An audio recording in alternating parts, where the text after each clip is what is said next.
Welcome to Samba Samba. Enjoy the video. In this video, I will show you how to set up a bar chart in Excel using an easy method. First, let's prepare your data. You'll want to organize your information into two distinct columns, one for your categories, like product names, and another for their corresponding values, such as sales figures. Make sure your data is clean and accurate. Once your data is ready, select the entire range you intend to visualize. Now that your data is selected, it's time to insert the chart. Head over to the Insert tab at the top of your Excel window. In the Charts group, you'll find an icon that looks like a bar chart. Click on it.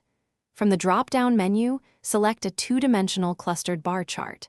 This type is excellent for comparing discrete categories and is a fantastic starting point for most analyses. With your bar chart now on the sheet, let's make it more informative and visually appealing. Start by adding a clear, descriptive title that immediately tells your audience what the chart represents. Next, label both your horizontal and vertical axes so everyone understands what the categories and values signify.